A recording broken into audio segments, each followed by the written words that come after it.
Hello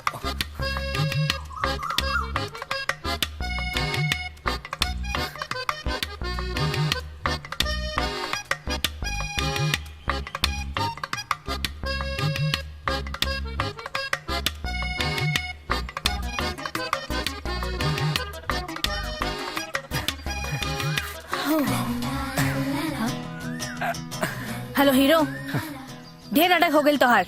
हमार पीछा काहे करत बड़े? पीछा ना करता नहीं, जॉगिंग करता नहीं। अच्छा, जॉगिंग। Please continue.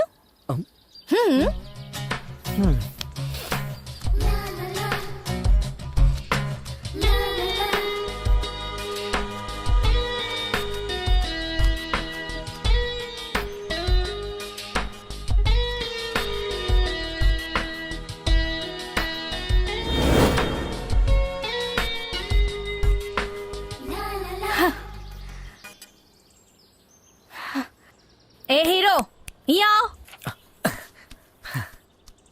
जी का कहत रहला कि हमार पीछा नहीं करत? तो अबे का कहत रहला? नेचर नेचर बहुत सुंदर बना मैडम, नेचर देख रहल बानी। अच्छा, नेचर। हाँ, ब्यूटीफुल नेचर। रहुआ ना देखनी का? अरे ऐसा लागत बा जैसे प्रकृति और हम और प्रकृति एक दूसर खातिर बनल बानी। ई फीलिंग ही बढ़िया बा। एक काम कर, एहिजा बैठ के कविता लिखा। कविता? याद रखिया, हमार नाम सोनू हा। स्विमिंग पूल कोच बानी हम। जुहू में हमार फ्लैट बा और जेब में हमार कोटेक कार्ड बा। रउआ स्विमिंग के कोच हैं? हाँ। ओहो, आई एम सो सॉरी। हमके आपके बारे में मालूम ना रहे। हम कितना कुछ कह देनी। I am sorry. आप हमके स्विमिंग सिखाई प्लीज। आप जैसा सुंदर लड़की स्विमिंग सीखल चाहे तो केहू पागल बजे मना करी। सच? मतलब आप मान गई नी? हाँ। Thank you.